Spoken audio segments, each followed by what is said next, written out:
Faz Arruxo, bom dia. Então, o que temos para hoje? Recomendo que você assista dois filmes ótimos. Um é Profecia Celestina. Foi um achado, gente, para dar um bug. Coisas que eu já percebia, coisas que eu já via, coisas que eu já percebia mesmo. Então, 4 anos atrás que eu já vi quando eu vi assistir esse filme. Muito esclarecedor para que nós venhamos entender esse negócio de frequências. E para nós percebermos que a nossa realidade é moldada pelaquilo que você emana, pelaquilo conforme a sua frequência, conforme a sua emanação, você molda a tua realidade, o teu presente, as circunstâncias que acontecem com você no dia a dia, seja elas boas e ruins, elas só estão refletindo o que você está emanando. Ou você atrai coisas boas pelas suas vibrações boas, ou você atrai coisas ruins pelas suas vibrações ruins. E vibração e emanação é a mesma coisa, é aquilo que está ressoando através de você, que vai para os lados e para cima ou para baixo. Tudo é uma escolha nesse sentido. Um poder muito forte é o livre-arbítrio, mas muitas das vezes o nosso livre-arbítrio é manipulado. Na maioria das vezes, o nosso livre-arbítrio é manipulado, torna a repetir. E esses senhores do mundo aí, do sistema, seja ele qual for, sabem disso. Então eles manipulam as suas escolhas, manipulam você para sentir o que eles querem que você sinta, para que você pense o que eles querem que você pense, para que você viva uma vida que você não escolheu, mas que eles fizeram você escolher, sem você perceber. Há comandos hipnóticos em novelas, em filmes, em desenhos, comandos hipnóticos, tá bom? Dentro das egrégoras religiosas, tá cheio. E às vezes a pessoa está sendo manipulada a fazer escolhas que vão prejudicar ela mesma. E ela nem percebe. Porque a arma desse povo, o poder desse povo, vou dizer assim, é a minha ignorância. A partir do momento que você sabe, uma luz começa a brilhar de dentro para fora e você já cria uma resistência. Você cria uma resistência. Então você começa a fazer a escolha de resistir. É isso que acontece.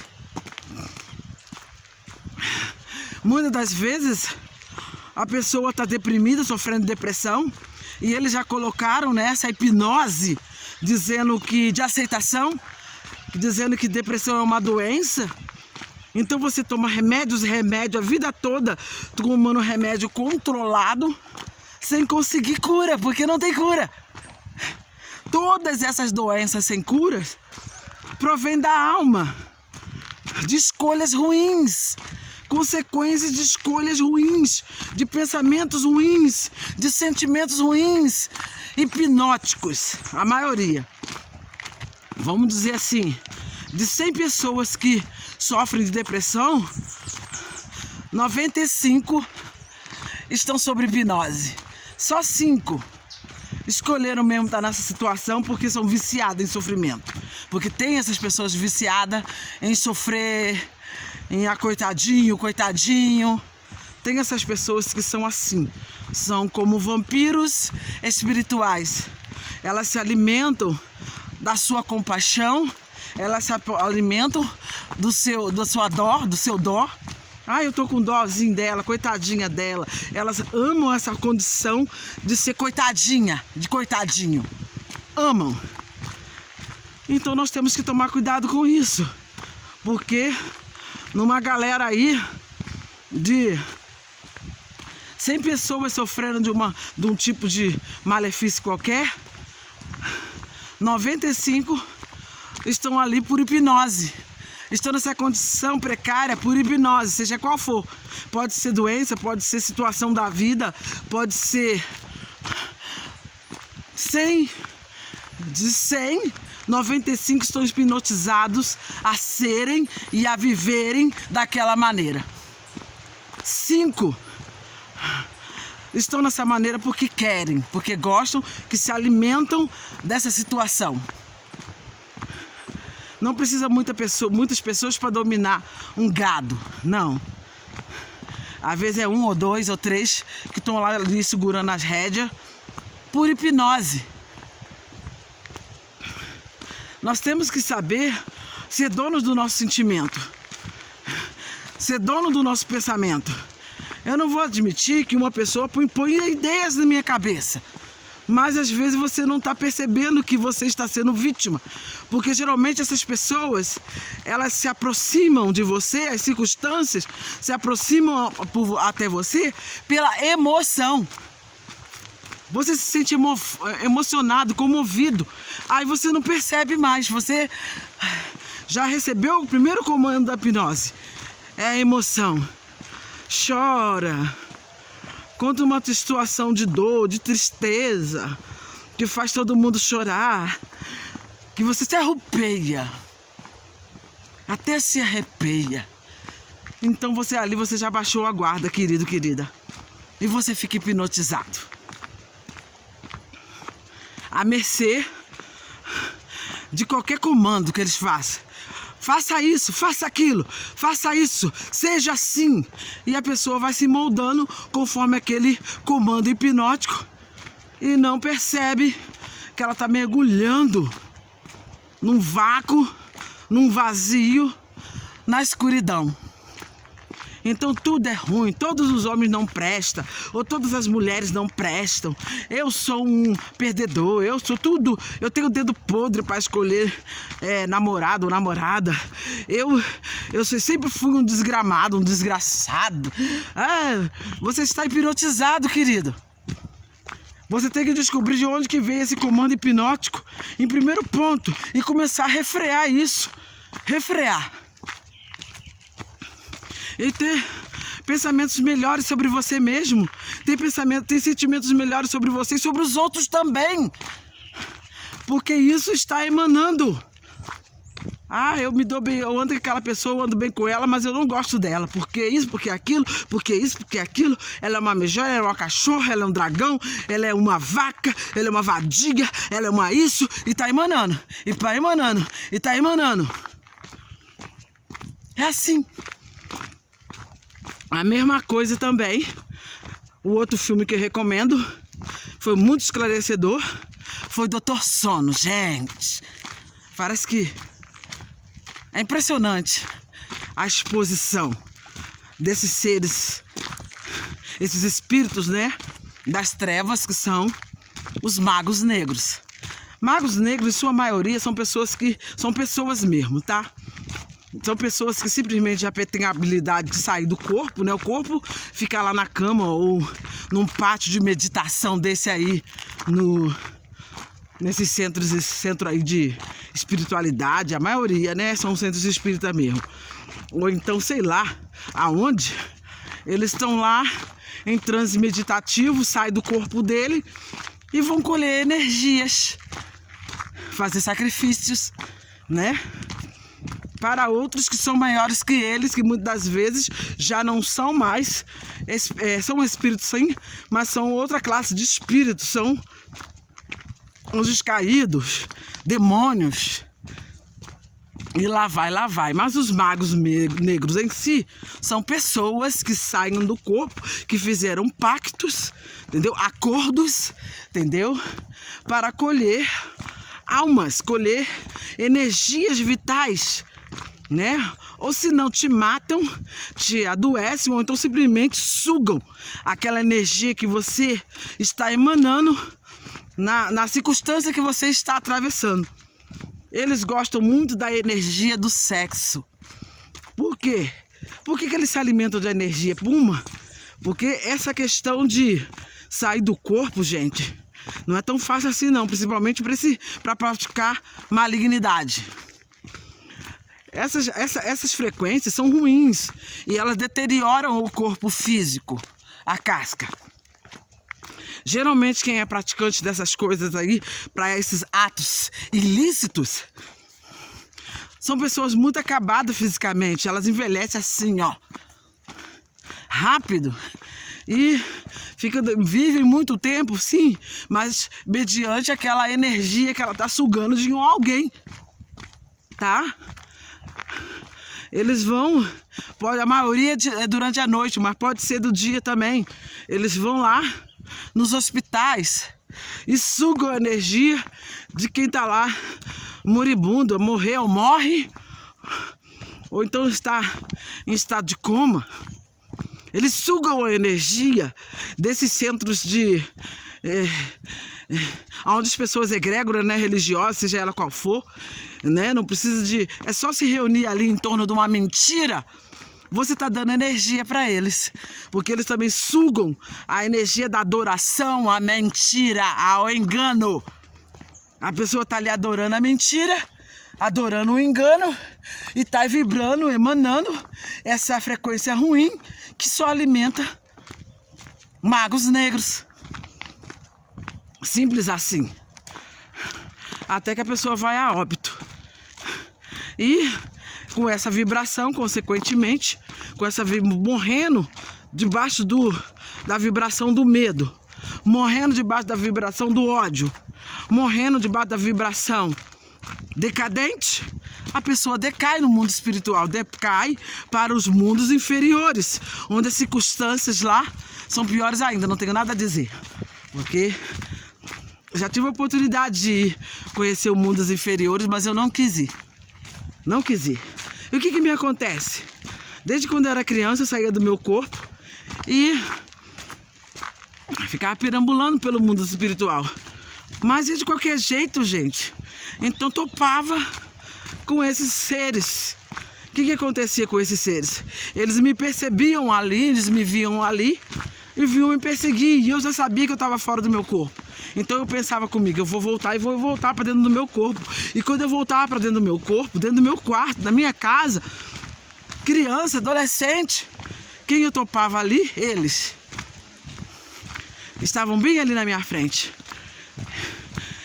Como eu já falei para vocês, eu via visão, sempre vi visão, via seres, via espíritos, não sabia discernir muito bem quem eram, quem são, não dialogava com eles, nunca confabulei, nunca tive conversinhas com eles, então não sabia quem era, se era do bem, se era do mal, sei lá. Aí eu simplesmente resistia a eles, resistia a todos eles, resistia, né?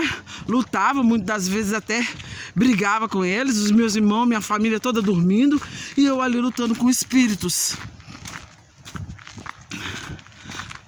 Do meu jeito. Tinha vezes que eu orava,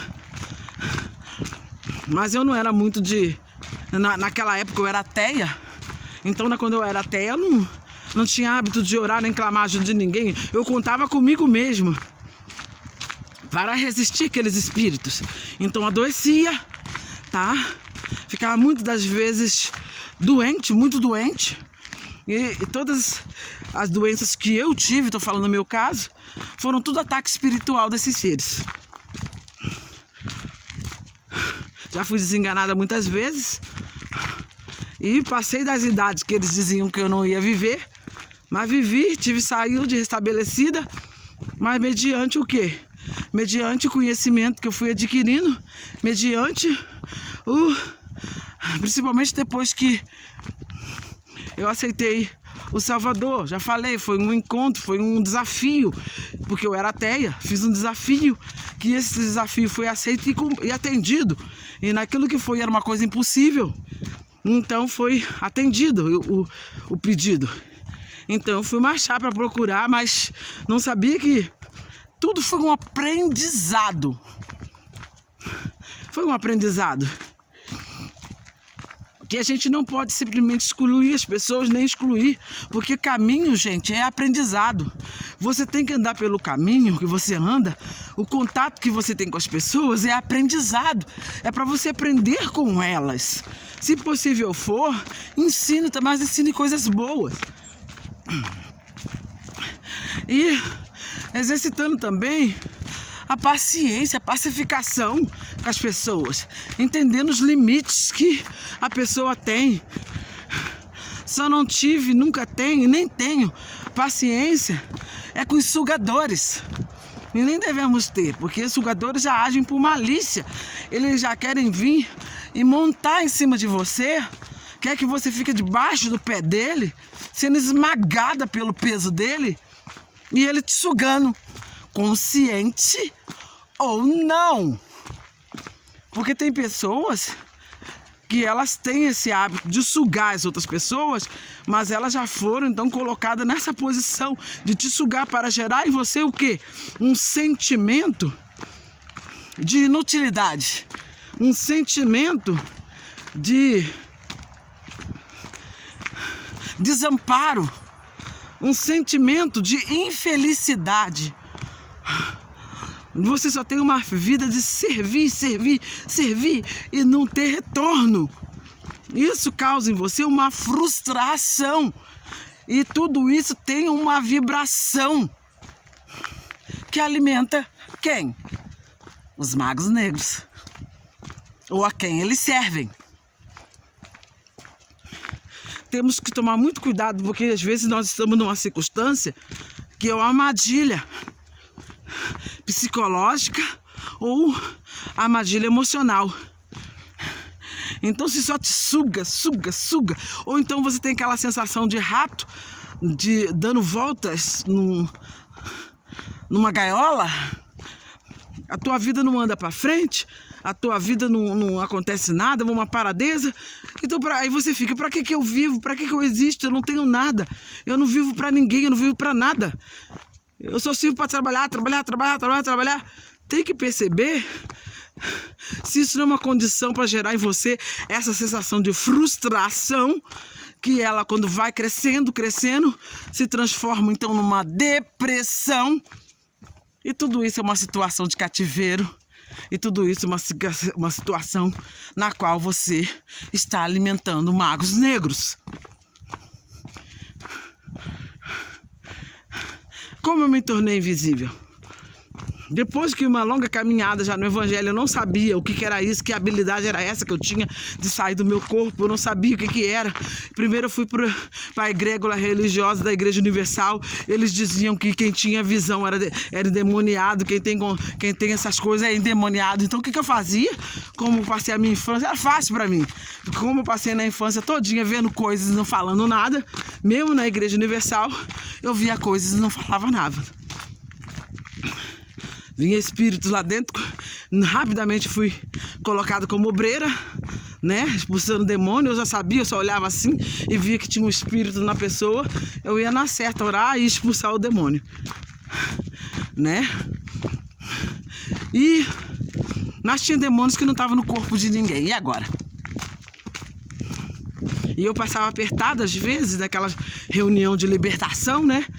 Porque às vezes o demônio não estava no corpo de ninguém, ele estava ali andando entre as pessoas sem ninguém perceber, mas eu via. Como é que eu vou expulsar um demônio no ar? Se eles ensinam que quem vê está endemoniado, ou então, como é que eu vou expulsar um demônio que não está em ninguém? Eu fingi que não estava vendo. Uma vez eu vi um demônio lá e eu fingi que não estava vendo, continuei agindo como se estivesse vendo nada. O espírito maligno lá chegou, estava fumando cigarro, pegou o cigarro e queimou minha perna. E eu tive que suportar aquela dor ali, fingindo ainda que eu não estava vendo, e ele queimando a minha perna. Circunstâncias assim, gente, que eu passava dentro do sistema religioso da egrégora universal. Então, percebendo que ali não tinha conhecimento, não tinha o que aprender para como lidar com essas coisas espirituais mais intensas, já aprendendo, né, a discernir a voz do Uruku Rokadosh, fui para outro grupo religioso. Esse me ajudou bastante, porque o líder lá era mais maduro, um pouco. tinha mais conhecimento. Foi a primeira vez que eu ouvi um pregador falar que o nome de Deus, que Deus não se agradava de ser chamado de Deus, que os nossos louvores não era para ser falado o nome de Deus, que as nossas orações não era para ficar dizendo amém. Foi a primeira vez que eu ouvi um líder pregar que até o nome Jesus não estava muito certo, porque a interpretação bíblica foi adulterada. Então ele nos ensinava a não confiar muito cegamente na Bíblia, porque a Bíblia foi mal traduzida. E até o nome que estava ali, que era Jesus, que era Jeová, estava mal traduzido. Mas ele não sabia também qual era. Mas ensinou a nós ficarmos apercebidos com essas coisas. Foi a primeira vez. E foi a primeira pessoa que falou para mim que esse negócio de eu sair do meu corpo era um dom e que não devia ser desprezado. Era um dom e não deveria ser desprezado. E foi a primeira vez também que uma pessoa, eu vi aqueles espíritos me acompanhando às vezes, me atacando, e foi a primeira vez que uma pessoa viu também esses espíritos, não estavam no meu corpo, mas andavam ao meu redor, me oprimindo, me botando doença, dor de cabeça, me botando sentir certos sintomas no meu corpo que não era físico, não adiantava ir a médico, não adiantava tomar remédio, era ataque de espíritos. E como lidar com isso? Esse líder religioso já foi recolhido, ele não está mais entre nós.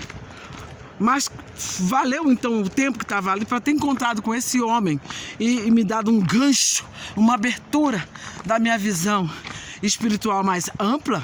Claro que valeu a pena e vale. E nós temos que aprender aqui, com pessoas, nem que seja um pouquinho. Por isso eu não tenho toda a verdade, eu não sei, e ninguém tem. Todo mundo está sendo aperfeiçoado aqui, os seus conhecimentos, as suas experiências, os seus saberes, está sendo aperfeiçoado aqui. E é aqui que é a grande oportunidade de aperfeiçoamento. Não adianta, depois que sai dessa vida, não há nada mais a acrescentar. Você aprende aqui, nesse plano Terra. Então tem ótimos canais para dar insight no seu